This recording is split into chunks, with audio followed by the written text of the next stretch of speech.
Maletang walang laman. Ganyan inilarawan ng ilang House prosecutor ang ipinasang tugon ni Vice President Sara Duterte kaugnay sa Articles of Impeachment.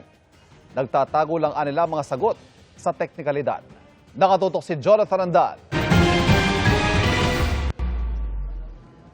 Male-maletang dokumento ang bitbit kahapon sa Senado ng mga abogado ni Vice President Sara Duterte, laman ang kanyang sagot sa Articles of Impeachment.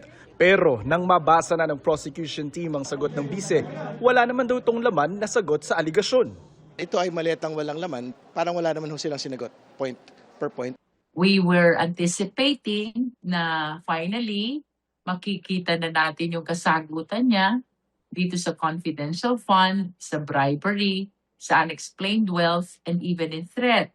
But apparently, ang laman ng sagot niya are constitutional issues again. I don't know if this is part of their legal strategy that up to this time, wala pa rin tayong nakikitang direktang sagot sa mga allegation of offenses. No?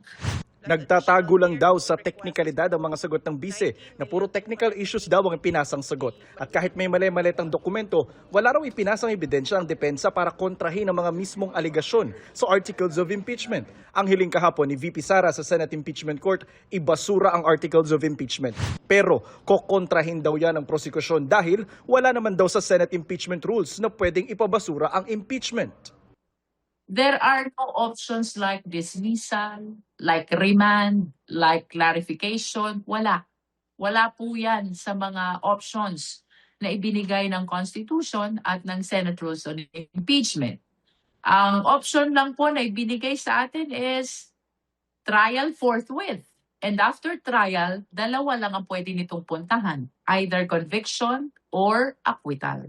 Itinanggi rin ni Luistro ang mga paratang ng depensa na nag-fishing expedition ng mga kongresista at nag-trial sila sa Justice Committee, bagay na dapat sa Senado lang pwede gawin.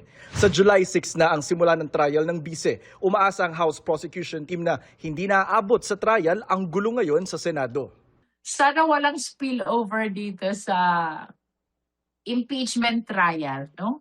I hope they will be reminded that this is one of our constitutional duties to the sovereign Filipino people.